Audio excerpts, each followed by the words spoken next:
저는 사우디 국토부 비서실장 무하마드입니다. 오늘 제 이야기는 상당히 길고 복잡합니다만 사우디의 미래를 결정짓는 중요한 순간을 기록하기 위한 것이니 부디 끝까지 귀 기울여 주시길 부탁드립니다. 이번 글은 아미랄 프로젝트 수주를 둘러싼 중국과 한국 간의 치열한 경쟁과 갈등, 그리고 그 이면에 깔린 여러 기술적 문화적 배경을 담고 있습니다. 제 직함인 국토부 비서실장이 보여주듯 저는 사우디의 인프라와 건설, 그리고 관련 산업 분야를 두루 살피는 핵심 협의 테이블에 종종 참여합니다. 저희 국토부와 국영석유회사인 아람코가 함께 추진하는 초대형 프로젝트들은 사우디의 미래 성장, 동력을 결정지을 만큼 중요성이 큽니다. 특히 석유화학과 신재생에너지, 미래도시 건설 등이 사우디의 비전 2030 정책에 따라 우선순위로 두드러지는 가운데 이번 아미랄 프로젝트 또한 그 연장선에서 매우 중대한 의미를 지닙니다. 그런데 이 프로젝트 수주를 위해 세계 곳곳의 건설사들이 경쟁에 뛰어드는 것은 당연한 일입니다만 이번에는 유독 중국과 한국 양측 대표단이 정면으로 부딪히는 상황이 연출되었습니다. 과거에도 중국과 한국이 글로벌 프로젝트 수주를 놓고 경쟁한 사례는 있었으나 사우디 내부에서 이렇게 날카로운 신경전을 벌인 건 제 기억으로도 매우 드문 일입니다. 저는 그 현장을 직접 목격했고 여러분께 그 사실관계를 있는 그대로 생생히 전하고자 합니다. 먼저 아미랄 프로젝트가 어떤 사업인지 간략히 짚고 넘어가겠습니다. 아미랄 프로젝트는 사우디 동쪽 항구 도시 주베일의 대규모 석유화학 제품 생산시설과 이를 뒷받침하는 기반시설을 건설하는 프로젝트입니다. 총 사업비가 약 50억 달러 원화로 약 6조 5천억 원에 달할 것으로 추산되는 초대형 공사입니다. 한국의 현대건설, 삼성엔지니어링, GS건설 등 여러 건설사가 관심을 보였고 중국에서는 중국석 유천연가스그룹, 시노펙, 중국교통건설공사 등 굴지의 대형 국유 건설에너지 기업들이 컨소시엄 형태로 입찰 의사를 밝혀왔습니다. 이 프로젝트는 단순히 석유화학 공장을 짓는다는 의미에서 그치지 않습니다. 사우디가 석유와 천연가스 등 화석연료 중심의 산업 구조에서 벗어나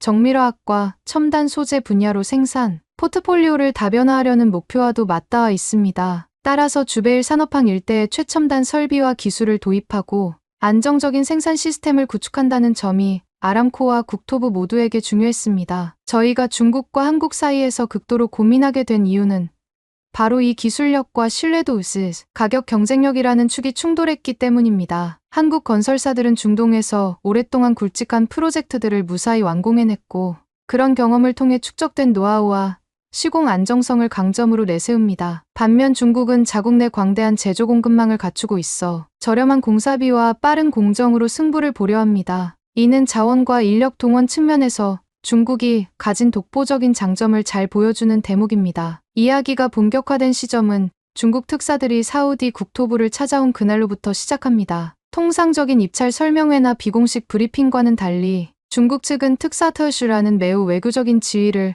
가진 인물을 보냈습니다. 이들은 건설 분야 전문가는 물론 대들 사우디, 외교관 출신, 무역 전문가, 그리고 기술자재 수출입 담당자들까지 포진해 있었습니다. 그들은 우리 앞에 포괄적인 제안서를 내밀며 다음과 같이 호언장담했습니다. 한국과 비교할 수 없을 정도로 저렴하게 공사를 진행하겠습니다. 싸게, 빠르게, 그리고 무엇보다 큰 규모로 완성해 보이겠습니다. 이 말은 사우디 국토부와 아람코 고위 관계자들의 마음을 어느 정도 흔드는 효과가 있었습니다. 왜냐하면 아미랄 프로젝트 규모가 워낙 크다 보니 공사비가 조금만 절감되어도 사우디 입장에서는 수천억 원 이상의 비용을 아낄 수 있게 되기 때문입니다. 실제로 중국 특사들은 상세한 데이터와 그래프를 제시했는데 거기에는 원자재 생산부터 해상 운송, 현지 노동력 보충, 현장 기계 장비 공급까지 중국, 국내 공급망을 활용해 비용을 대폭 낮출 수 있는 시뮬레이션 결과가 구체적으로 담겨 있었습니다. 예컨대 파이프나 강제, 콘크리트 혼화재 등 주요 자재를 중국 국내 공장에서 일괄 대량 생산한 뒤 대형 선박으로 사우디 동부 항구로 옮겨온 후 곧바로 현장에 투입할 계획이었습니다. 이 과정에서 중간 유통 마진을 거의 없애고 사우디 세관 절차를 최소화하기 위해 사전에 자유무역 특구 FTG에 계약된 창고를 임대해놨다며 자신 있게 말했습니다. 한국이 제시한 금액보다 훨씬 낮출 수 있습니다. 한국 건설사들은 결국 특정 자재나 중장비를 중국에서 수입해 가공하는 경우가 많은데 우리는 그 모든 단계를 축소 통합할 수 있습니다. 이는 전혀 근거 없는 과장이 아니었습니다. 중국은 전 세계 제조 수출 시장을 거의 장악하다시피 한 막강한 공급 체인을 보유하고 있습니다. 그들은 이 점을 최대한 활용하려고 했고, 실제로 개별 품목별 견적서를 살펴보면 한국 측보다 훨씬 저렴했습니다. 특히 철강제, 시멘트, 대형 크레인, 토공, 장비 등은 중국 메이커들이 이미 글로벌 시장에서 저가 공세를 펼치는 대표적인 품목들이기도 했습니다. 중국 특사들은 저희가 사우디와의 전략적 동반자 관계를 더욱 강화하고 싶다라는 외교적 수사도 함께 내세우며 사우디가 중국으로부터 여러 기술과 자본을 들여오면 더 빠른 경제 발전을 이룰 수 있다고 강조했습니다. 이를테면 중국의 1대1로 정책과 사우디의 비전 2030을 접목하겠다는 의도였습니다. 실제로 중국은 중동 지역에서 교량도로항만 등 인프라 사업을 공격적으로 수주하며 빠르게 성장해 왔습니다. 이러한 사례들이 있으니 굳이 한국을 선택하지 말고 중국과 손잡아 가격 경쟁력을 극대화해보자는 것이었습니다. 당시 저는 이런 상황을 바라보며 아람코와 국토부에게 뚜렷한 이점이 있긴 있겠지만 과연 가격만으로 결정할 만한 프로젝트인가? 라는 의구심을 떨칠 수 없었습니다. 왜냐하면 석유화학 플랜트 건설은 단순히 싸고 빠르게 지으면 끝나는 것이 아니라 장기적으로 안전성과 확장성, 그리고 유지보수 문제가 매우 중요한 분야이기 때문입니다. 한번 공사가 완료되어도 10년, 20년 단위로 꾸준히 유지보수를 해줘야 하고 신규 라인 증설이나 공정 최적화 같은 후속 작업들도 필요합니다. 공정 설계부터 조달, 시공 전 과정을 의미하는 EPC가 제대로 갖춰져야 프로젝트가 성공적으로 굴러갈 수 있습니다. 중국 특사들이 가성비를 전면에 내세운 와중에 한국현대건설 측 대표단은 다른 무기를 꺼내 들었습니다. 바로 사우디와의 오랜 파트너십과 축적된 노하우였습니다. 현대건설은 1970년대부터 사우디의 주요 인프라 사업을 성공적으로 수행해왔습니다. 대표적으로 주베일 산업항 건설, 담수시설, 고속도로, 교량 등 다양한 프로젝트에서 명성을 쌓았습니다. 사우디 정부와 아람코 내에서는 이미 현대건설은 우리나라의 산업 발전에 지대한 공헌을 했다는 공감대가 형성돼 있습니다. 왜냐하면 지금의 주베일이 중동 최대의 산업항으로 성장하는데 한국 건설사들의 굵직한 역할이 있었기 때문이죠.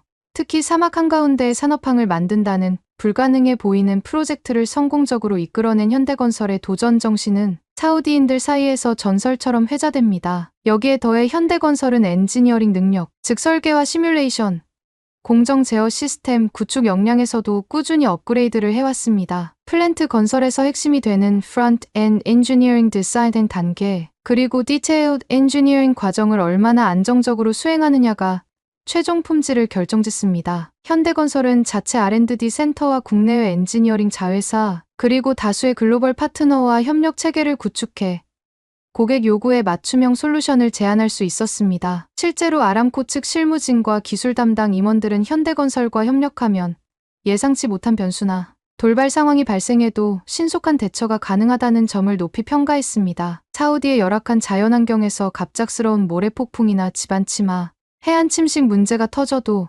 현대건설이 과거 경험을 토대로 해결책을 곧잘 내놓았다는 것이죠. 현대건설 대표단은 이러한 장점을 중심으로 프레젠테이션을 진행했습니다. 저희가 제안하는 금액이 중국 측보다 다소 높을 수는 있습니다. 하지만 이는 안정과 품질, 그리고 향후 운영 안정성까지 감안한 종합 비용입니다. 프로젝트가 완공되고 나서 5년, 10년 후에 발생할 수 있는 문제가 미연에 방지될 수 있고 그만큼 사우디가 장기적으로 부담해야 할 유지보수 비용도 줄어듭니다. 그리고 실제로 과거 플랜트 사업에서 저가로 공사를 진행한 업체들이 몇 년 뒤 배관 부식이나 안전사고로 인해 추가 비용을 지불하게 된 사례도 예시로 제시했습니다. 즉, 유명무실한 납기 준수보다 품질 보증이 더욱 중요한 투자라는 메시지를 일관되게 강조한 것입니다. 중국 특사들은 한국 현대건설의 자료 발표를 지켜보며 여러 차례 반박 발언을 쏟아냈습니다. 그들은 한국이 과거에 사용했던 주요 설비나 부품은 대부분 중국에서 수입한 것 아니냐며 결국 한국의 기술이라지만 그 뿌리는 중국 제조업이라고 주장했습니다. 현대건설이 아무리 대단한 시공 능력을 갖췄다고 해도 핵심 장비나 기자재는 중국에서 생산된 것이 많습니다. 한국이 자체적으로 만드는 비중은 생각보다 높지 않습니다. 중국은 이미 세계적인 설비 공급 능력을 인정받고 있으며 한두 개가 아니라 전 공정에 걸쳐 여러 자재를 일괄적으로 생산할 수 있는 역량을 갖추고 있습니다. 이 같은 발언은 사실 완전히 틀린 말은 아닙니다. 글로벌 건설 플랜트 산업에서 중국산 부품과 재료가 차지하는 비율은 상당합니다. 다만 한국 건설사들은 그러한 중국산 부품을 단순히 수입해 조립하는 데 그치지 않고 고도의 기술이 필요한 부분 설계, 엔지니어링, 통합 운영 시스템, 고난도 용접 공정 등의 한국 고유의 노하우를 접목합니다. 또한 핵심 기자재인 정밀 제어 계측기나 안전 시스템, 초저온 고온 압력 용기, 고강도 파이프 같은 분야는 한국과 유럽, 일본의 특화 기업들이 주도하고 있습니다. 그럼에도 중국 특사들은 한국이 모든 기술을 독자적으로 가지고 있는 게 아니다라며 결국 제품의 기원은 중국인 경우가 많으니 가격이 훨씬 저렴한 중국 건설사와 직접 계약하는 편이 사우디의 이익이라고 거듭 압박했습니다. 심지어 한 중국 대표단은 이런 말까지 했습니다. 한국이 스스로 첨단 기술을 보유했다고 하지만 그 기술 중 상당수가 중국에서 이미 상용화된 것을 가져간 경우가 많습니다. 오지 통신망, AI 기술, 전기차 배터리, 원료 등 여러 면에서 중국이 앞서 있다는 것은 공인된 사실이 아닙니까? 물론 석유화학 플랜트와 오지 AI 기술 개발은 직접적으로 연관이 있는 분야가 아니지만 중국 측으로서는 중국 세계의 공장 미래 기술 선도라는 이미지를 내세우고 싶었을 것입니다. 그들은 한국을 어차피 중국이 만들어낸 기술을 변형해서 쓰는 국가쯤으로 깎아내리려 했습니다. 당시 회의실 분위기가 상당히 팽팽해졌는데 한국 대표단 또한 이를 그냥 두고 볼 리가 없었습니다. 현대건설 기술 담당 임원은 이렇게 응수했습니다. 중국산 부품을 사용하는 것은 사실이지만 그 부품을 어디에, 어떻게, 어떤 기준으로 적용하느냐가 중요합니다. 현대건설은 부품 하나하나에 대한 엄격한 검사 기준을 마련해 불량률을 낮추고 시공 현장에서 발생할 문제를 최소화합니다. 이는 수십 년간 축적된 시공 경험과 엔지니어링 노하우가 결합된 결과입니다. 단순히 메이드 인 차이나를 가져다 쓰는 것과 실제 프로젝트 성공으로 이어지는 것은 완전히 다른 문제입니다. 이 말에 중국 특사들은 다소 불쾌한 표정을 지었고 서로 눈치를 보는 모습이었습니다. 어찌 보면 한국 측이 지적한 대로 부품을 쓰더라도 어떻게 완성도 있는 시스템으로 통합하느냐는 영역이 건설사 고유의 기술 역량을 가늠하는 핵심 요소이기 때문입니다. 협상 테이블에서 가장 큰 쟁점 중 하나는 왜 굳이 더 비싼 시공사를 선택해야 하는가라는 점이었습니다. 특히 국토부, 내부 일부 인사와 아람코, 재무 담당자들은 단순히 초기 공사비만 놓고 보면 중국이 훨씬 유리하지 않나라는 의문을 제기했습니다. 왜냐하면 50억 달러라는 막대한 규모의 투자에서 몇 퍼센트만 절감해도 사우디 입장에서는 수천만 달러, 많게는 억 달러 단위로 비용을 세이브할 수 있기 때문입니다. 중국 특사들은 이런 분위기를 정확히 파악했고 바로 다음과 같은 주장을 펼쳤습니다. 한국 측은 미래의 유지보수를 거론하지만 정작 유지보수 역시 대체 부품과 인력이 필요합니다. 그런데 그 부품과 인력도 결국 중국에서 공급되는 경우가 많습니다. 지금 공사 비용에서 확실히 절감하는 게 결과적으로도 사우디의 이득입니다. 공사가 끝난 뒤에도 중국 사우디 간 부품 인력, 교류 체계를 구축해두면 유지보수 비용 또한 한국보다 저렴하게 관리할 수 있습니다. 이는 일견 논리적으로 들릴 수도 있습니다. 중국이 거대한 생산 수출 인프라를 갖고 있으니 향후 부품 교체나 설비 확장 시에도 중국발 공급 체인을 이용하면 비용을 절감할 수 있다는 것입니다. 그러나 제가 보기에 이 주장은 장기 신뢰 관계나 현장 상황의 급변성, 엔지니어링 노하우, 축적 등 비가격적 요소를 간과한 측면이 있었습니다. 아람코와 국토부 내에서도 값싸게 지어놓고 나중에 문제 생기면 그때그때 수리하면 되지 않느냐는 식으로 단순화해서 바라보는 이는 거의 없었습니다. 석유화학 산업이 한번 멈추면 시간당 손실이 어마어마합니다. 가동 중단 시간이 며칠만 길어져도 수백억 원 이상 손해가 나는 경우가 흔합니다. 따라서 애초에 오류나 고장을 최소화할 수준으로 설계 시공해두는 것이 장기적으로 훨씬 이득인 겁니다. 그 점을 한국 측은 지속적으로 강조했고 사우디 내부에서도 이를 매우 중요하게 여겼습니다. 가격과 기술 문제 외에도 이번 협상에서 흥미롭게 작용한 요소 중 하나는 한국 문화가 사우디 젊은 층에게 매우 호감도가 높다는 사실입니다. 최근 사우디에서는 한국 드라마, K-팝, 뷰티 패션 등 다양한 한류 콘텐츠가 큰 인기를 얻고 있습니다. 저조차도 비서실에 있다 보면 동료나 지인들로부터 한국 드라마의 이 장면이 참 재미있었다라든지 한국 아이돌 그룹이 언제 공연하러 오느냐는 질문을 받곤 합니다. 물론 문화 콘텐츠와 건설 사업은 겉보기엔 무관해 보입니다. 그러나 국가 간 신뢰는 때로는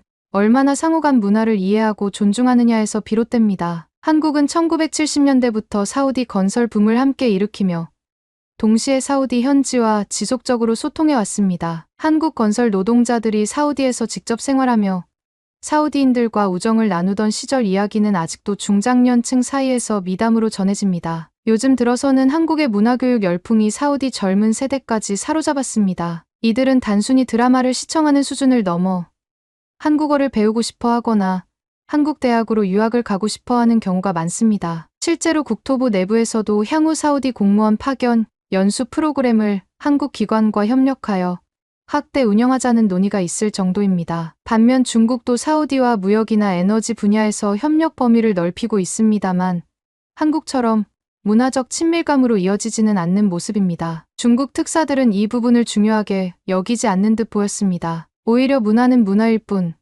건설 사업과 무슨 상관이 있냐며 일축했습니다. 사우디 젊은이들이 K-팝을 좋아한다고 해서 건설 계약을 한국에 몰아주는 건 말이 안 됩니다. 프로젝트의 본질은 경제 논리와 기술력이지 엔터테인먼트가 아닙니다. 이는 중국 특사들의 입장에서 보면 타당한 말일 수 있습니다. 하지만 사우디 정부 입장에서는 가격과 기술도 중요하지만 얼마나 장기적으로 상호 존중하며 협력해갈 수 있느냐 또한 무시하기 어려운 요소입니다. 저희는 수십 년 전부터 한국과 그런 관계를 쌓아왔고 지금 세대까지 그 공감대가 이어지고 있습니다. 문화 교류와 건설 사업이 완전히 무관하지 않다고 보는 것이죠. 결국 아미랄 프로젝트 수주가 결정되는 날 사우디 국토부 장관과 아람코 수뇌부가 함께 참여한 최종 회의가 열렸습니다. 저는 비서실장 자격으로 배석해 회의 기록을 맡았고 현장에서 일어나는 모든 대화를 주의 깊게 지켜보았습니다. 회의는 중국 특사들의 마지막 프레젠테이션과 현대건설 대표단의 최종 제안 설명으로 시작되었습니다. 중국 특사들은 다시 한번 다음을 강조했습니다. 공사 비용, 중국 측이 제시하는 총 공사비는 한국보다 최대 2030% 낮출 수 있음. 구체 수치는 공개하지 않았으나 내부 시뮬레이션 결과라며 장표를 제시. 원자재 공급 라인을 중국 사우디 전용 해상 루트로 확보하였고 도착 항구에서 곧바로 현장까지 수송 가능. 인력은 중국 내 대규모 인력 파견 회사를 통해 사우디 건설 현장 특화 교육을 미리 진행할 수 있어 별도의 현지 훈련 비용이 적음. 시공 속도, 중국 건설사들은 압도적인 인력 동원 능력을 바탕으로 타국보다 공기를 단축할 수 있음. 대규모 건설 장비와 운송수단을 중국 국가 차원에서 지원받을 수 있어 프로젝트 지연 위험이 낮음. 중국 사우디 미래 협력 1대1로 정책과 사우디 비전 2030을 접목해 대형 인프라 사업에서 협력 범위를 넓혀갈 수 있음. 향후 사우디 내 신도시 건설, 철도도로 항만 확장 프로젝트에서도 중국이 적극적으로 참여할 의향이 있음. 한편 현대건설 측 대표단은 다음과 같은 점을 끝까지 강조했습니다. 장기 신뢰성과 품질. 현대건설은 이미 사우디에서 수십 건의 대규모 프로젝트를 안정적으로 완수했으며 특히 주베일 산업항 관련 사업 경험과 네트워크가 풍부함. 초기 시공부터 유지 보수, 추가 증설까지 이어지는 전체 라이프 사이클에서 발생할 수 있는 문제를 최소화할 수 있는 경험치가 축적돼 있음. 기술력과 엔지니어링 능력, 단순 시공이 아니라 FED부터 Detailed Engineering, Procurement, 시운전까지 모든 단계에서 검증된 역량을 보유. 중동 기후와 해안 환경에 특화된 설계 노하우가 있으며 이는 향후 공장 안정 운영에 큰 이점을 제공. 파트너십과 문화인적 교류. 사우디와 한국은 오래된 우호 관계를 지속해왔고 현대건설은 그중 핵심 역할을 담당해옴. 새로운 중동 붐이 예상되는 가운데 한국 정부와 민간 기업이 원팀 코리아라는 이름으로 협력하여 사우디의 필요를 충족시킬 다양한 방안을 모색 중임. 회의가 끝나고 수뇌부가 잠시 퇴장하여 최종 결정을 논의했습니다. 약 30분가량의 시간이 흐른 뒤 국토부 장관과 아람코 최고 경영자가 나란히 입장했고 공식적으로 발표했습니다. 이번 아미랄 프로젝트 수주사로는 한국 현대건설을 선정합니다. 이 한 문장이 떨어지는 순간 저는 회의실의 공기가 얼어붙는 듯한 느낌을 받았습니다. 중국 특사들은 예상 밖의 결과에 크게 분노하며 즉각 반발했습니다. 이게 말이 됩니까? 훨씬 더 비용을 절감할 수 있는데 왜 굳이 한국을 선택하나요? 사우디가 이성적인 판단을 한 것인지 의문입니다. 사우디가 이렇게 중국을 배척한다면 앞으로 양국의 외교무역 관계에 문제가 생길 수도 있습니다. 이러한 거친 언행은 과거 제가 다른 국가의 대표단에게서 거의 들어본 적이 없는 수준이었습니다. 사우디 의사결정권자들을 배척이라는 단어로 비난하고 심지어 외교무역 분야까지 언급하며 사실상 협박성 발언을 내뱉었습니다. 회의실 분위기가 급격히 냉랭해졌죠. 저는 비서실장으로서 최대한 차분하게 답변했습니다. 사우디는 어느 국가도 배척할 의도가 없습니다. 아미랄 프로젝트가 저희에게 매우 중요하기 때문에 여러 요소 기술 안정성, 장기 신뢰, 과거 실적 등을 종합적으로 검토하여 내린 결정일 뿐입니다. 이번에 중국과 계약이 이루어지지 않았다고 해서 향후 다른 사업에서 협력 기회가 아예 없어지는 것은 아닙니다. 하지만 중국 특사들은 이미 감정이 격해진 상태였고 제 말을 들으려 하지 않았습니다. 결국 그들은 난처한 표정으로 서류와 자료를 거두고 문을 세차게 닫고 퇴장했습니다. 그들이 나가고 나서야 현대건설 대표단과 사우디 관계자들은 안도의 한숨을 내쉬며 서로 손을 맞잡았습니다. 현대건설이 아미랄 프로젝트를 수주했다는 소식이 사우디 전역과 한국에 전해지자 모두가 제2의 중동붐을 기대하며 환호했습니다. 사실 그간 현대건설을 포함한 한국 건설사들은 네옴시티 등 차세대 메가 프로젝트에도 꾸준히 관심을 가져왔는데 이번 아미랄 프로젝트 수주가 사우디가 한국을 여전히 두텁게 신뢰하고 있음을 보여주는 신호로 해석될 수 있기 때문입니다. 한국 정부 또한 민관 합동으로 지원을 아끼지 않았다고 들었습니다. 원팀 코리아 온팀 코리아는 슬로건 하에 정부 기관과 은행, 건설 엔지니어링 플랜트 기업들이 협력해 사우디의 다양한 인프라 프로젝트에 참가하려는 움직임이 활발합니다. 이런 시너지 효과는 결국 아미랄 프로젝트라는 결과물로 나타났고 후속으로 다른 프로젝트에서도 유리한 고지를 점할 가능성이 커졌습니다. 실제로 건설 경기가 어려웠던 세계 시장에서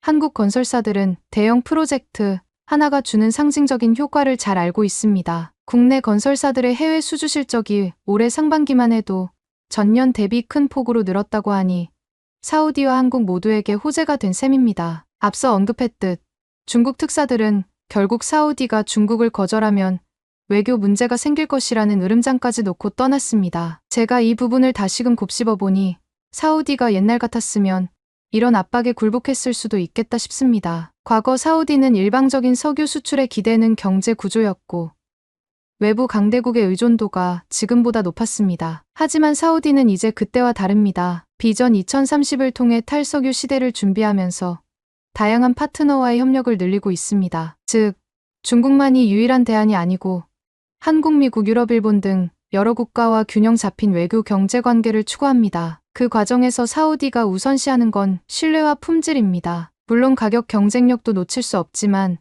고도의 기술과 안정적인 운영이 필요한 대형 플랜트 사업에서 단지 싸니까라는 이유만으로 결정을 내리기엔 리스크가 너무 큽니다. 게다가 프로젝트가 성공적으로 완공된 뒤에도 유지보수와 추가 설비 확장, 운용 인력 양성 등 사후 관리에 신뢰할 만한 파트너가 필요합니다. 중국 특사들이 말한 저렴한 공사 비용 하나로만 접근하기에는 사우디가 감내해야 할 위험 요소가 결코 작지 않았습니다. 중국 특사들이 떠나며 남긴 한국은 결국 중국 기술을 흉내낸다라는 언급도 사우디 입장에서는 부적절하다고 판단했습니다. 중국이 세계 제조업의 큰 축을 담당한다고 해서 그것이 곧 모든 기술의 근원이 된다는 의미는 아닙니다. 건설 플랜트 산업은 매우 복합적인 기술의 집합체이며 설계 엔지니어링 시공 관리의 각 영역에서 오랜 경험과 검증된 노하우가 필수적입니다. 우리가 목격해온 현대건설과 한국 건설사들의 성과는 결코 흉내낸 수준이 아니라 오히려 다양한 글로벌 협력을 통해 독자적인 역량을 발전시켜온 결과물입니다. 이제 아미랄 프로젝트가 본격화되면 주베일에는 또 하나의 대규모 석유화학 산업 단지가 들어서게 됩니다. 이는 사우디 산업 발전에 또 다른 큰 축을 만들어낼 것이며 동시에 사우디와 한국의 끈끈한 협력 역사를 다시 한번 빛내줄 계기가 될 것입니다. 사막의 항만을 건설한다며 불가능에 도전했던 1970년대의 주베일 신화가 21세기에 재현되는 셈이죠. 물론 앞으로도 중국은 다른 프로젝트를 통해 재도전을 할 것입니다. 그들은 여전히 막강한 자본과 인력, 기술력을 갖추고 있으니까요. 저가 공세 자체가 잘못된 전략이라고만 볼 수는 없습니다. 실제로 인프라나 일부 건설 분야에서 중국이 빠른 속도로 성장해온 것도 사실이니 상황에 따라 사우디가 중국 건설사들과 협력할 여지도 얼마든지 존재합니다. 하지만 아미랄 프로젝트라는 중요한 분기점에서 사우디가 다시금 가격보다 더 중요한 것이 있다고 선언한 것은 향후 사우디가 어떤 가치와 방향을 지향하는지 분명히 보여준 사례가 되었습니다. 저는 이 지점이야말로 가장 의미심장하다고 생각합니다. 사우디는 지금 국가 전체가 새로운 비전을 향해 달려가고 있습니다. 탈석유 시대, 4차 산업혁명, 문화관광 산업의 확대, 도시 인프라 스마트화 등 다양한 분야에서 변화를 시도하고 있습니다. 다시 한번 사우디-한국 협력의 밝은 미래를 확신합니다. 과거 정주영 회장이 사막에서 보여준 하면 된다 정신은 아직도 우리가 때때로 기록 영상을 보며 감동을 느끼는 이야기입니다. 그 유산이 이어져 현대건설이 아미랄 프로젝트에서 또 한 번 기적을 일궈낸다면 주베일은 다시 세계가 주목하는 산업도시로 거듭날 것입니다. 제가 목격하고 기록한 이 이야기가 훗날 사우디와 한국이 함께 써 내려간 새로운 역사의 일부로 전해지기를 바랍니다. 여러분께서 이 긴 글을 읽어주셔서 감사드립니다. 저는 사우디 국토부 비서실장 무하마드입니다. 앞으로도 사우디가 걸어나갈 길에 많은 관심과 응원을 부탁드리며 여기까지 저의 목격담을 전해드렸습니다. 감사합니다. 두 번째 사연 바로 시작하겠습니다. 여보, 지금 제정신이에요? 한국이 개발도상국이라고? 국민의식이 낮다고? 누가 그런 말도 안 되는 정보를 줬어요. 그걸 말만 믿고 100억이나 투자했다고요? 정말 미친 거 아니에요? 여기 영국의 한 고급 주택에서 부부가 언성을 높이고 있는데요. 과연 이들에겐 무슨 일이 있었던 걸까요? 안녕하세요. 저는 투자회사에서 근무하는 마이클 캐릭이라고 해요. 전 유럽의 유명 사모펀드에서 30년간 투자를 해왔어요. 그동안 다양한 분야에서 투자에 언제나 큰 성공을 거두며 나름의 확고한 위치를 다져왔죠. 하지만 최근 몇 년간 전 세계적으로 경기가 어려워지면서 투자 환경도 급격히 변화했어요. 경제 불확실성이 커지면서 저와 저희 사모펀드 멤버들은 그동안 과감한 투자보다는 위험을 최소화하기 위해 매우 보수적인 투자 전략을 고수해왔어요. 아무리 매력적인 기회가 있어도 리스크가 크면 쉽게 결정하지 않았고 철저히 안정성을 기준으로 투자처를 선별했어요. 그러던 중 테무라는 중국 기업이 영국 시장을 사실상 지배하고 있다는 이야기가 나오면서 분위기가 조금씩 바뀌기 시작했어요. 새로운 투자처를 찾기 위해 다시 움직이던 저희 사모펀드는 테무를 주목하기 시작했어요. 사실 영국에서 테무가 얼마나 빠른 속도로 성장했는지는 이미 여러 매체에서 다뤘어요. 유럽 비즈니스 리포트 2024년 3월호에 따르면 테무가 영국 시장에 진출한 지 불과 2년 만에 전자상거래 시장 점유율 3위 내에 진입습니다. 영국 전역에서 테무 플랫폼을 한 번이라도 이용해 본 적이 있다는 설문 결과가 80%를 넘어섰다는 보고가 나오고 있고 이런 자료들을 보면 제가 테무에 투자하자고 강하게 주장할 만도 하죠. 그런데 같은 사모펀드 멤버들은 중국 회사라 리스크가 크다고 하면서 선뜻 투자를 결정하지 않았어요. 저는 뻔히 돈이 될 기회가 보이는데 이걸 놓치려 하는 게 너무 안타까웠어요. 세계 무역 환경을 분석한 런던 무역연구소에서도 미중 갈등이 심화되긴 했지만 유럽으로의 중국 자본 진출과 기업의 성장은 계속될 거라고 전망했어요. 저는 이런 자료들을 적극 인용하면서 투자자들을 설득했어요. 그런데도 그들은 중국 기업에 대한 막연한 불안감을 지우지 못했어요. 결국 저는 직접 테무 유럽 법인을 찾아가서 투자 설명을 듣기로 했어요. 영국에 위치한 테무의 유럽 본사는 정말 엄청났어요. 현대적이고 세련된 디자인에 유럽 주요 도시에 위치한 다른 다국적 기업 본사와 비교해도 손색이 없었어요. 최근 파이낸셜 타임즈에서도 테무 유럽 본사를 취재한 기사가 났는데 디지털 무역 시대에 맞춰 효율적으로 설계된 본사라는 평가를 받았다고 하더라고요. 그곳에서 저는 투자 계약 팀장인 왕리친을 처음 만났어요. 왕리친은 굉장히 젠틀하고 여유가 넘쳐 보였어요. 저도 투자 경험이 많아서 그런지 기에 눌리진 않았어요. 이미 테무에 대한 투자는 확신하고 왔고 저는 좀 더 괜찮은 조건을 이끌어내고 싶었어요. 그래서 50억 하나 기준이 넘는 투자 금액을 제시하면서 수익의 30%를 배당으로 요구한다는 말도 안 되는 조건을 내걸었어요. 사실 다른 투자자들의 머뭇거림을 생각하면 이 정도 고수익 배당을 노려볼 만하다고 여겼어요. 하지만 왕리치는 저의 제안이 마음에 들었는지 화끈하셔서 좋다면서 바로 진행하겠다고 했어요. 그러고 나서 중국 테무에서 지금 가장 관심 있게 지켜보는 시장이 한국이라고 설명해줬어요. 여기서부터가 조금 충격이었어요. 왕리치는 한국 시장에 대한 분석을 정말 간단명료했어요. 왕리치는 한국을 철저히 낮은 수준의 시장으로 분석하면서 이곳이 테무에게는 진출하기 쉬운 국가라는 확신을 가지고 있는 듯했어요. 그의 말에 따르면 한국은 개발도상국 수준의 경제 체제를 유지하고 있고 국민의식과 수준이 낮다고 평가했어요. 한국은 늘 중국에서 히트한 상품을 모방하는 시장입니다. 창의적이기보다는 남이 만든 것을 따라가는 경향이 강해요. 우리가 중국에서 성공했던 전략을 그대로 적용해도 충분히 성과를 낼 수 있습니다. 게다가 여전히 분단 국가로서 전쟁의 피해에서 완전히 회복하지 못한 상태라 경제적 불안정성이 존재하죠. 전 세계 주요 국가 GDP 순위에서 한국은 32위권으로 베트남 37위, 필리핀 40위, 인도네시아 16위와 큰 차이가 없어요. 따라서 한국 소비자들은 프리미엄 제품을 소비하기보다는 가성비가 뛰어난 저가 상품을 선호합니다. 이 점에서 우리는 더 많은 기회를 잡을 수 있어요. 그의 주장은 다소 충격적이었지만 이어서 제시한 수치들을 보니 전략적으로 설득력이 있었어요. 그는 한국 소비자들의 경제적 수준과 소비 성향을 꼼꼼하게 분석해둔 자료를 보여줬어요. 테무 내부 보고서에 따르면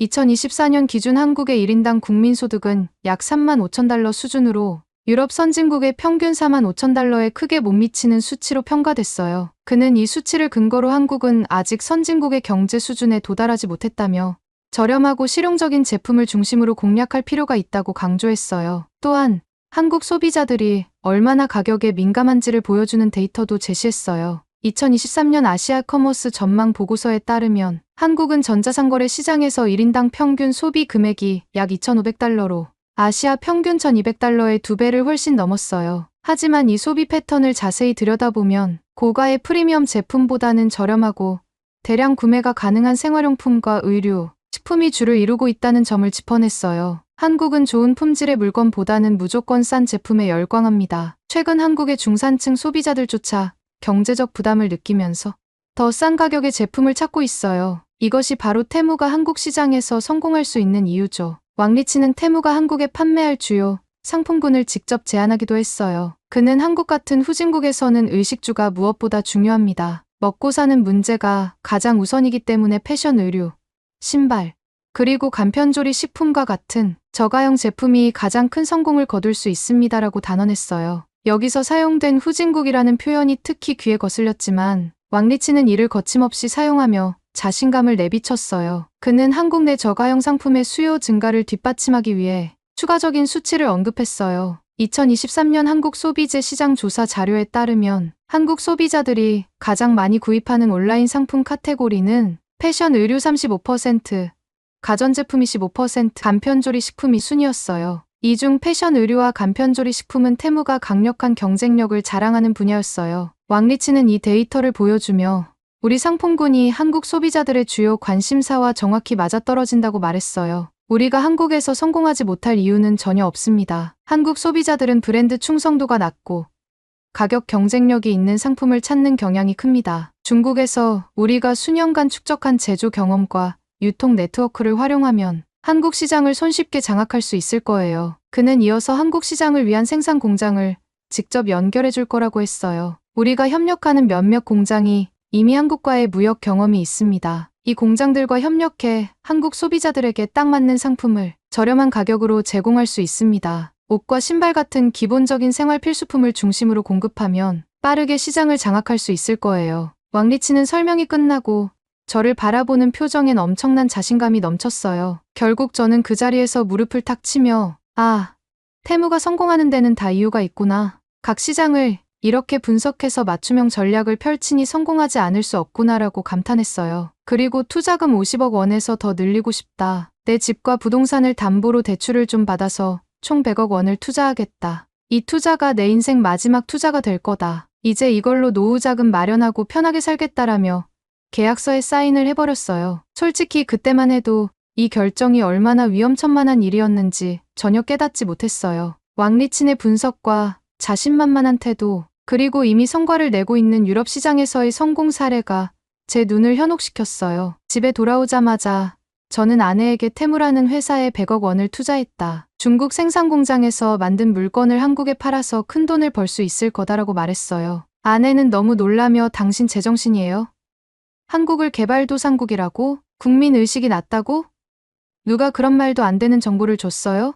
라고 되물었어요. 저는 약간 당황했어요. 누가 얘기하긴 테무 담당자가 얘기해줬지. 그리고 이미 영국에서도 크게 성공했다더라. 한국은 분단국가라 아직 경제도 부족하고 뭔가 아직 선진국 수준이 아니래. 그래서 저가 물건이 잘 먹힌다는데 라고 변명하듯 말했어요. 그러자 아내는 언성을 높이며 저에게 따끔하게 지적했어요. 당신은 투자자들과 매일 골프 치면서 세계 경제가 어떻고 각국의 트렌드가 어떻고 떠들면서 왜 정작 한국에 대해서는 그렇게 무지해요? 한국은 지금 세계 기술 트렌드에서 가장 앞서가고 있어요. K-팝, K-드라마, K-뷰티, K-푸드 같은 문화 콘텐츠는 전 세계를 휩쓸고 있고, 이제는 단순한 유행을 넘어서 세계 시장을 주도하는 핵심 문화로 자리 잡았어요. 삼성이나 LG 같은 기업은 세계 최고의 전자제품을 만들어내고 있고요. 삼성전자는 이미 글로벌 스마트폰 시장에서 애플과 양대 강자로 자리 잡았어요. 반도체 분야에서는 압도적인 기술력을 자랑하는데 전 세계 반도체 시장 점유율의 약 60%를 한국이 차지하고 있다고요. 특히 메모리 반도체 분야에서는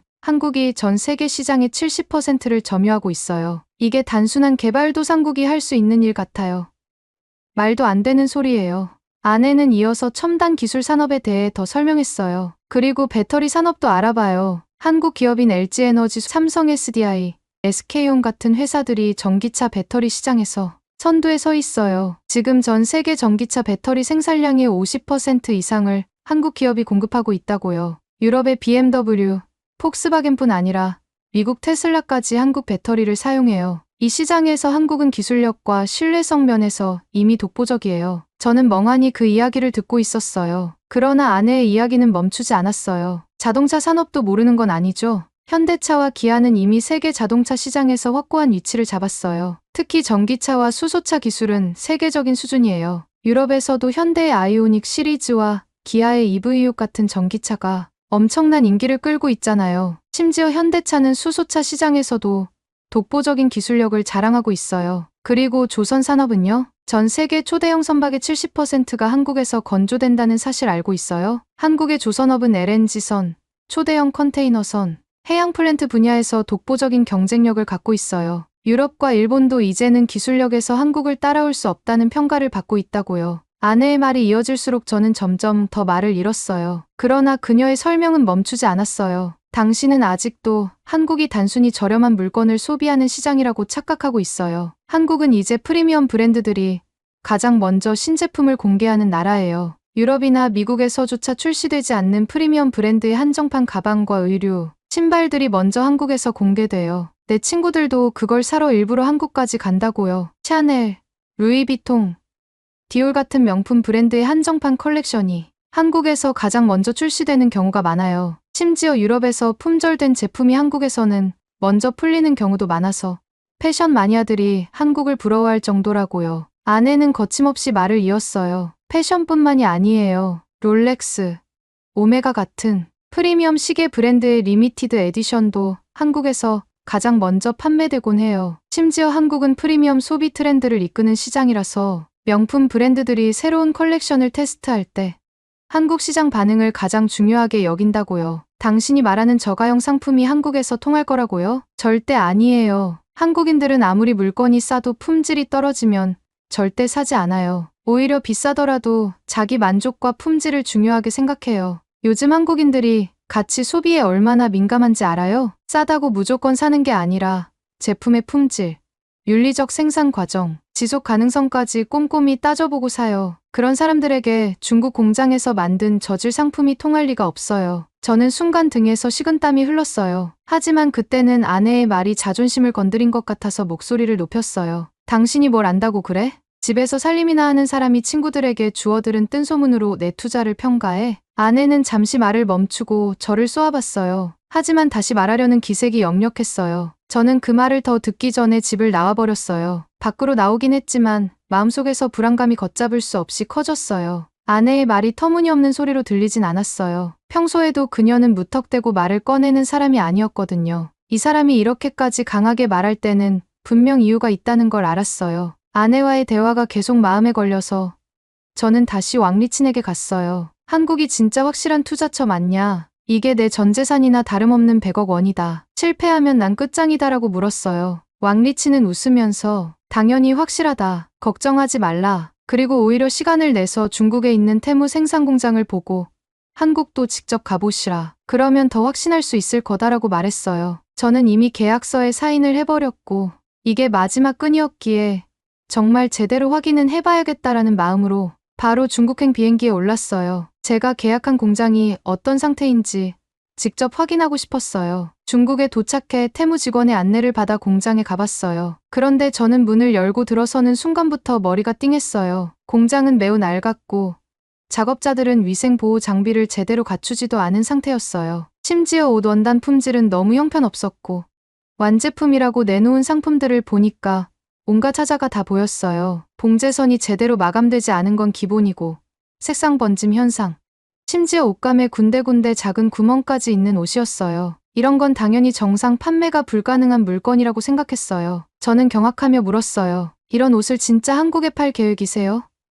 이게 팔릴 거라고 생각해요. 공장 관계자는 중국 내수 시장에서도 비슷한 품질의 옷을 많이 팔고 있다. 가격을 낮추면 충분히 팔릴 거다라고 대수롭지 않게 말했어요. 저는 순간 기가 막혔지만 이미 여기까지 온 상황에서 어쩔 수 없었어요. 더 큰 충격은 식품 공장을 갔을 때였어요. 테무에서 한국에서 분명 인기가 있을 거지라며 추천한 중국 대표 간식을 생산하는 공장이었는데 공장에 들어서자마자 코를 찌르는 역한 냄새가 퍼졌어요. 위생복을 제대로 입고 있는 사람도 찾기 힘들었고 바닥에 어지럽게 떨어진 재료들이 군데군데 썩어가는 듯 보였어요. 이런 간식을 한국 소비자들이 과연 사 먹을까? 제 머릿속에는 의심이 아니라 거의 확신이 들었어요. 아, 이건 판매가 안 되겠구나. 저는 그 자리에서 너무 낙담했어요. 이 공장에 100억 원이나 투자한 셈인데 사실상 쓸모없는 공장이 되어버릴 가능성이 컸어요. 그렇다고 당장 계약을 취소하자니 이미 사인을 마쳤고 위약금을 비롯해 복잡한 문제가 생길 게 뻔했어요. 일단 제가 할 수 있는 건 공장에서 발견한 문제점을 정리해 테무 본사에 컴플레인을 넣는 일이었어요. 그렇게 공장의 하자를 세세히 체크해서 왕리친에게 전달했어요. 하지만 왕리친은 중국에서 이미 성공한 모델이다. 한국도 여전히 개발도상국 수준이니 이런저가 상품이면 충분하다. 걱정 마시라라는 답변만 줬어요. 저는 왕리친의 말이 도저히 믿기지 않았어요. 아내가 한 말도 계속 떠올랐고요. 그래서 중국에서 곧장 한국으로 날아갔어요. 직접 봐야겠다. 정말 한국이 그렇게 낙후된 나라가 맞나? 혹은 한국이 아내가 말한 것처럼 엄청나게 발전한 나라라면 지금 내 투자는 완전히 망한 게 맞을까라는 생각이 머릿속을 떠나지 않았어요. 한국에 내리자마자 저는 공항부터 깜짝 놀랐어요. 공항 시설이 믿기 어려울 정도로 깨끗하고 현대적이었어요. 입국 심사부터 수화물 수취, 공항 내 교통 연결 시스템까지 전부 디지털화되어 있었고 모든 과정이 굉장히 효율적이었어요. 직원들은 친절했고 안내 표지판도 영어로 잘 되어 있어 혼란스럽지 않았어요. 한눈에 봐도 국제적인 허브 공항이라는 게 느껴졌어요. 공항에서 시내로 이동하면서도 저는 연신 감탄할 수밖에 없었어요. 버스와 지하철 모두 최신식 차량이었고 교통카드 시스템도 너무 편리했어요. 요금 결제는 한 번의 터치로 끝났고 노선도 직관적으로 잘 구성돼 있어 처음 온 외국인인 저도 쉽게 이해할 수 있었어요. 특히 지하철역마다 공기청정 시스템과 편의시설이 완벽하게 갖춰져 있어 공공시설이 이렇게까지 깨끗하고 잘 관리될 수 있다는 게 놀라웠어요. 거리를 걸어보니 더 큰 충격이 밀려왔어요. 건물들은 하나같이 현대적이고 세련된 디자인을 자랑했고 거리도 정돈이 잘 되어 있었어요. 도심 곳곳에는 최신식 고층 빌딩과 럭셔리 호텔, 쇼핑몰이 즐비했어요. 제가 상상했던 개발도상국 이미지와는 너무나도 다른 모습이었어요. 지나가는 사람들의 복장은 한층 더 충격적이었어요. 하나같이 패션 감각이 뛰어나고 세련됐어요. 남녀노소 할 것 없이 최신 유행에 맞춘 스타일리시한 옷차림을 하고 있었고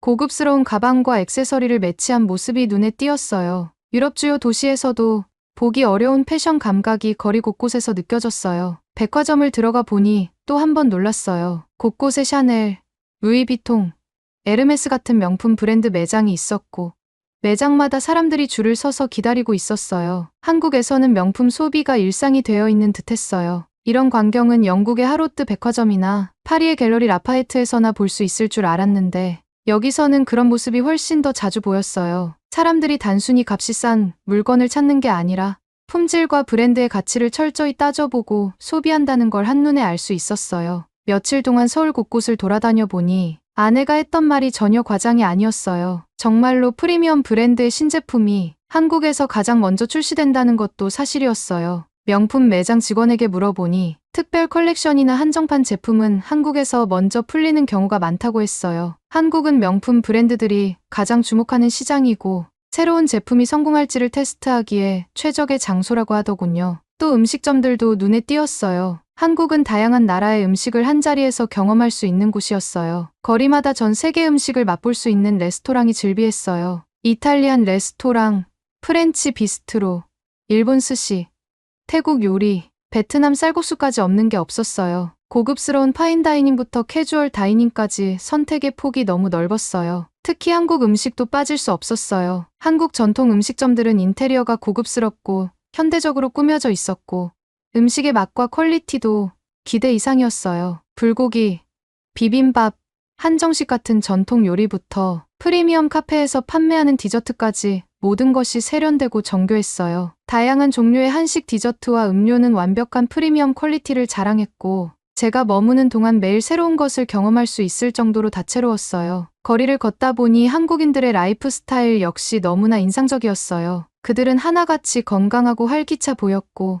바쁜 일상 속에서도 여유를 즐기는 모습이 눈에 띄었어요. 도심 곳곳에 있는 공원과 카페는 젊은 사람들로 가득했고 모두 최신 스마트폰을 사용하며 디지털 라이프를 만끽하고 있었어요. 심지어 길거리에 놓인 전자제품 광고판에 등장하는 휴대폰, TV, 가전제품은 모두 제가 알고 있는 수준 이상의 첨단 기술이 적용된 제품들처럼 보였어요. 저는 이 모습을 보며 단번에 깨달았어요. 아, 이건 완전히 잘못된 투자였구나. 한국은 왕리친이 말했던 그런 나라가 절대 아니구나. 이곳은 오히려 유럽보다 더 발전된 선진국이자 세계 트렌드를 이끄는 중심지였구나. 이때부터 저는 심장이 내려앉는 것 같았어요. 한국 시장이 저가형 상품을 찾는 시장이라는 왕리친의 주장은 터무니없는 얘기였어요. 제가 투자한 중국 공장에서 만든 저질 제품은 한국 소비자들에게는 절대 통하지 않을 것이라는 확신이 들었어요. 이 깨달음이 저를 한없이 초라하게 만들었어요. 이미 계약은 끝났고 제 재산 100억 원은 엉뚱한 곳으로 흘러가고 있었어요. 하지만 이 상황을 어떻게든 수습해야 한다는 절박한 마음이 들었어요. 한국에서 직접 확인한 현실은 제가 알고 있던 것과는 너무도 달랐기 때문이었어요. 저는 그제야 아내가 했던 말이 100% 옳았다는 걸 인정할 수밖에 없었어요. 저는 이 모든 모습을 보며 한순간에 알았어요. 아, 이번 투자는 망했구나. 한국은 왕리친이 말한 개발도상국이나 국민의식이 낮은 나라가 결코 아니구나. 그리고 곧바로 왕리친에게 전화를 걸어 안 되겠다. 지금 제가 계약한 그 공장 말고 테무에서 만드는 가장 비싸고 품질 좋은 프리미엄 상품으로만 한국에 판매할 수 있게 계약 조건을 바꿔달라. 그렇지 않으면 완전히 망한다고 요청했어요. 하지만 왕리치는 차갑게 말했어요. 우린 이미 모든 내용을 계약서로 체결했고 당신도 사인할 때 동의했잖아요. 테무는 본래 저가형 제품이 주력이고 한국도 저가 상품이 통할 거예요. 영국에서 통했으면 한국에서도 통하겠죠. 괜히 겁먹지 마세요. 이미 늦었어요. 그리고는 전화를 끊어버렸어요. 저는 너무 충격을 받아 한국 코엑스 사거리 한복판에서 주저앉아 버렸어요. 말 그대로 무릎을 꿇고 오열했어요. 100억 원이나 되는 돈을 모두 날릴 위기에 처했다고 생각하니 한순간에 숨이 막혀왔어요. 저는 영국에서 쌓아온 모든 재산을 이 투자에 쏟아부었어요. 아내의 만류를 뿌리치고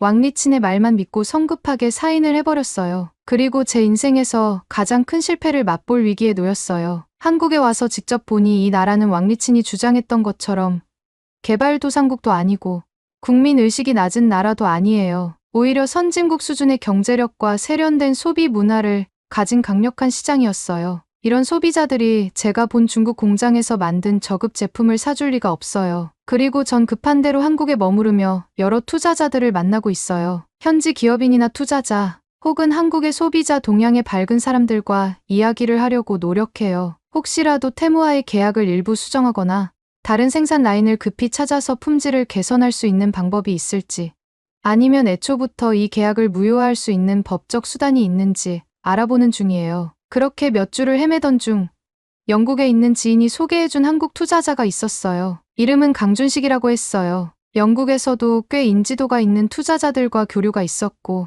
특히 중국 시장에 대한 연구를 오랫동안 해온 젊은 투자자라고 하더라고요. 처음엔 젊은 투자자라니 과연 도움이 될까라는 편견이 조금 있었어요. 그래도 지인이 강력 추천해주기에 한번 만나보기로 했어요. 강준식을 처음 만난 건 서울의 어느 비즈니스 라운지였어요. 놀랍게도 저보다 무려 20살이나 어렸어요. 그런데 첫인상부터 달랐어요. 나이는 젊은데 말투나 태도가 굉장히 신중하고 자신감이 넘쳤어요. 제가 테무와 맺은 계약 상황과 공장의 문제점, 그리고 한국 시장에서 도저히 팔 수 없는 저급 상품들 이야기를 털어놓자 그는 한참 동안 조용히 듣더니 고개를 끄덕였어요. 캐릭님, 이미 계약한 내용 자체를 바꾸는 건 현실적으로 힘들어요. 특히 중국 측 계약서는 서로 합의 없인 수정이 어려울 거예요. 그 공장에서 생산한 물건을 모두 인수해야 한다면 한국에는 분명 못 팔 거고 결국 재고가 될 가능성이 높죠. 하지만 중국 내에서 다시 파는 건 어떠세요? 중국 내 온라인 쇼핑몰을 활용하는 거예요. 강준식의 이야기를 듣고 저는 조금 의아했어요. 중국 내 온라인 쇼핑몰이면 테무가 이미 지배하고 있지 않나요? 테무와 직접 경쟁하겠다는 건가요?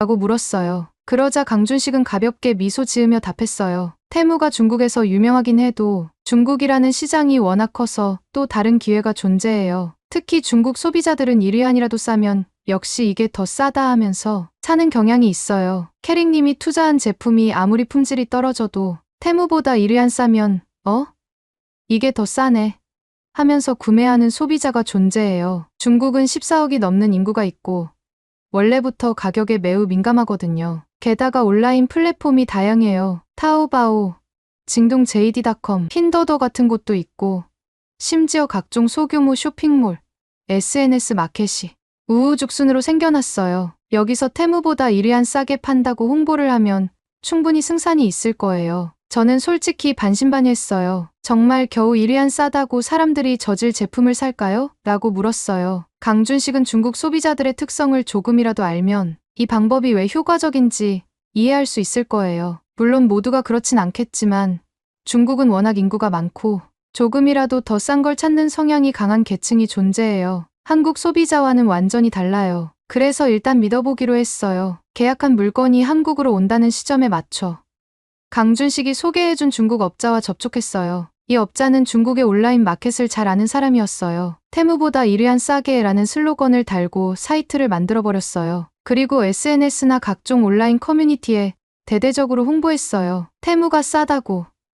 여기서는 더 싸다. 똑같은 옷, 똑같은 신발을 1위안 더 저렴하게. 이런 식의 문구였어요. 저는 살짝 민망했지만 마음은 또 간절했어요. 그나마 이 방법이 안 통하면 저는 계약한 물건값도 건지지 못하고 빚더미에 오를 상황이었어요. 그런데 며칠 뒤에 들려온 소식이 저를 깜짝 놀라게 했어요. 사이트 접속자 수가 폭발적으로 늘어나고 주문 건수가 계속 치솟는다는 거예요. 특히 어떤 시간대에는 서버가 터질 정도로 접속자가 몰렸다고 했어요. 너무 저렴한 가격에 혹해서 들어온 사람들이 한두 개씩은 다 사보려고 했나 봐요. 일단 초기에 재고로 쌓인 제품들을 중국 창고로 전부 배송해놓고 주문이 들어올 때마다 택배로 보내는 식으로 진행했어요. 제 주된 걱정은 물건 받아보고 품질이 기대 이하라면 반품이 쏟아질 텐데 어떡하나였어요. 그런데 의외로 반품률이 생각보다 높지 않았어요. 중국인들은 1위안이라도 싸게 샀다는 만족감에 에이, 이 정도면 그냥 쓰지 뭘 하면서 넘기나 보더라고요. 결과적으로 판매가 엄청나게 이뤄졌어요. 솔직히 원금을 전부 회수하긴 어려웠지만 그동안 제가 구상했던 한국에서 전혀 팔지 못해 남는 재고의 손실을 생각하면 이 정도면 대성공이었어요. 최소한 제 투자금의 상당 부분은 되돌아올 전망이 보였어요. 이 과정을 지켜보면서 저는 나름대로 깨달은 게 있었어요. 아, 중국이 이렇게 인구가 많고 가격에 민감한 소비층이 광범위하게 형성되어 있으니 공산주의 체제에서 벗어나지 못하는 이유도 어쩌면 여기에 있겠구나. 이건 정치적 발언이라기보단 그냥 제 개인적인 생각이었어요. 14억 명이 넘는 인구가 있고 그중 일부만 움직여도 엄청난 규모의 소비가 형성되니 중국 정부에서도 이런 거대 시장을 컨트롤하기 위해 강력한 체제를 유지하는 거라는 짐작을 했어요. 어쨌든 저는 덕분에 파산 직전에서 간신히 벗어날 수 있게 됐어요. 물론 아직 갈 길이 멀어요. 계약 기간 동안 일정 물량을 계속 인수해야 하고 그 물건들을 계속 중국 시장에다 덤핑처럼 판매해야 하거든요. 그래도 적어도 빚더미에 앉지는 않게 된 거예요. 이 모든 게 가능해진 건 한국에서 만난 강준식 투자자 덕분이었어요. 그가 소개해준 중국 내 업자, 그리고 그의 시장 통찰력이 없었으면 저는 아직도 막막해하며 손실만 떠안았을 거예요. 강준식은 저보다 20살이나 어리지만 세계 시장을 보는 안목이 정말 탁월했고 무엇보다 현실적인 방법을 제시하는 능력이 뛰어났어요. 이미 계약한 물건이라 어쩔 수 없고 한국에선 안 팔린다. 그렇다면 중국에서 팔 수 있는 방법을 찾자. 이런 식의 접근법이 너무 단순해 보이면서도 효과적이었어요. 실제로 결과가 증명해주니까요. 중국 소비자들의 1위안이라도 싸게 사려는 심리를 제대로 파고든 전략이었어요. 이제 저는 한국에 남아 강준식 투자자와 더 많은 이야기를 나누고 있어요. 처음에는 한국을 그저 왕리친에게 속아서 개발도상국 정도로 생각했던 저였지만 이제는 완전히 다른 시각을 갖게 됐어요. 여기서 몇 주간 지내면서 한국이 얼마나 첨단 기술과 풍부한 문화, 그리고 역동적인 소비 시장을 갖춘 곳인지 실감했어요. 아내가 했던 말이 전혀 과장이 아니었음을 매일같이 느끼고 있어요. 강준식은 한국 시장뿐만 아니라 미국이나 유럽 시장, 나아가 동남아시아 시장에 대한 방대한 지식을 갖고 있었어요. 저는 그에게 배우면서 아직도 내가 모르는 시장이 많구나. 나이와 경력을 자랑할 게 아니라 지속적으로 새로운 아이디어와 변화를 수용해야 하는구나라고 느꼈어요. 덕분에 이번 위기를 교훈 삼아 앞으로는 좀 더 신중하고 넓은 시각으로 투자를 하겠다고 결심했어요. 그리고 무엇보다 이번 계기로 한국에서 얻은 인맥과 정보는 앞으로 제 투자 인생에 엄청난 자산이 될 거라고 생각해요. 강준식을 비롯해 여러 한국 투자자들과 교류하면서 이전엔 전혀 몰랐던 시장 가능성과 비즈니스 모델을 엿볼 수 있었어요. 왕리친처럼 편협한 시각으로 어떤 나라가 개발도상국이다, 국민의식이 낮다 같은 발언을 섣불리 믿어서는 안 된다는 걸 절실히 깨달았어요. 실제로 발로 뛰고 눈으로 보며 시장을 확인해야 해요. 이렇게 저는 가까스로 인생 최대 위기를 넘길 방법을 찾았어요. 한국에서의 이 경험은 저에게 큰 교훈이 됐어요. 그리고 이번 일로 한국인들의 실용적이고 현명한 접근법, 세계 시장을 바라보는 탁월한 안목에 대해서도 깊이 존경하게 됐어요. 이제 남은 과제는 중국 시장에서의 지속적인 판매 전략과 한국에서의 새로운 투자 기회를 어떻게 병행해 나가느냐 하는 거예요. 저는 당분간 한국에 더 머물면서 시장 조사도 하고 강준식과 함께 다른 투자처를 모색하려고 해요. 그동안 고생은 많이 했지만 덕분에 시야가 훨씬 넓어졌어요. 30년 넘게 투자해온 저도 아직 배울 게 많다는 걸 인정하게 됐으니까요. 마지막으로 한국과 강준식 투자자에게 진심으로 감사드리고 싶어요. 젊은 세대의 혁신적인 발상과 실행력, 그리고 한국이 가진 풍부한 가능성을 직접 느끼지 않았더라면 저는 아마 지금쯤 전 재산을 잃고 길바닥에 앉아 있었을 거예요. 앞으로도 저는 이곳에서 더 많은 기회를 찾아보고 과거의 실수를 발판 삼아 새롭게 도전해보고자 해요. 이렇게 솔직하게 제 이야기를 털어놓았어요. 부디 이번 이야기가 제가 다시 한번 일어서고 더 현명한 투자자가 되는 계기가 되길 바라요. 그리고 혹시라도 저처럼 섣불리 정보를 믿고 투자에 뛰어드는 분들이 있다면 이번 제 사례가 작은 교훈이 되었으면 해요. 세상은 넓고 시장은 계속 변해요. 자신의 고정관념만 믿고 무작정 달려들다 보면 언제든 큰 코 다칠 수 있다는 걸 저처럼 뼈저리게 느끼지 않길 바랄 뿐이에요. 코엑스 사거리에서 무릎 꿇고 울던 그날의 절망을 다시 떠올리니 가슴이 미어지지만 한국 덕분에 제가 살 길이 보일 것 같아요. 감사합니다. 한국 사랑합니다. 이상 마이클 캐릭이었습니다. 정말 감사드립니다. 이상 여기까지 영국의 베테랑 투자자 캐릭의 이야기였습니다. 재미있게 들으셨나요? 다음에도 더 재미있고 감동적인 이야기를 원하신다면 좋아요와 댓글 부탁드립니다. 여러분의 응원 하나가 저에게는 큰 힘이 된답니다.